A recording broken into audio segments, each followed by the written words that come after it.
back to Alles für Militaria. What we're looking at here today is a German World War II dress bayonet made by Alcoso Solingen. This is a mid to late war piece. The reason why I say that is because the hilt is made out of zinc, and if you take a magnet, it doesn't stick. And also you can see the chipping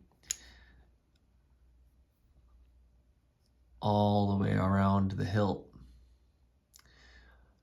That's due to during the war, as it progressed and it wasn't going well for Germany, they had to use a lot of their materials that were in older, well-made fighting knives and daggers and dress daggers.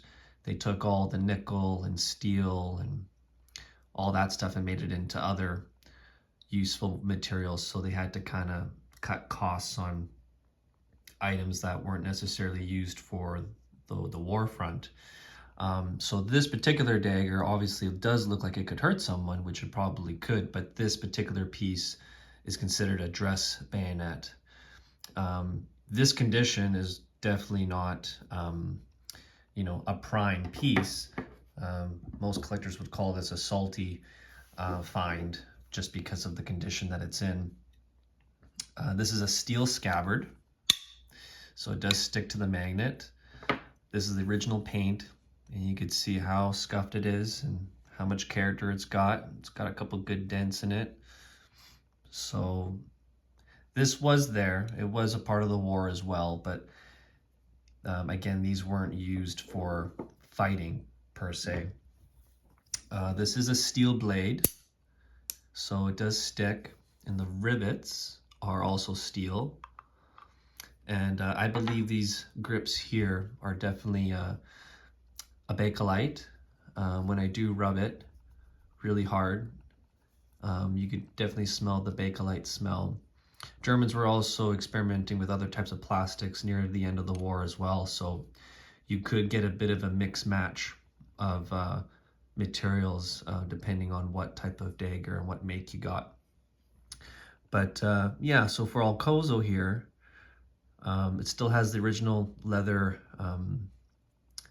guess you would call this stopper. So when it goes into the scabbard, it just kind of kisses it right there. But not sure if I explained, but these used to have a red felt. This is long gone now. The eye of this particular dagger does work. It's definitely not as rusty as the last one that I showed you guys, but I still like this piece. I think it has character. It tells a story. It's not, a mid-condition piece, but these pieces aren't that expensive to begin with, but I like something that has a little bit of a story behind it. So this piece survived the war, and I'm happy to have it in my collection. Thank you for watching Alles für Militaria.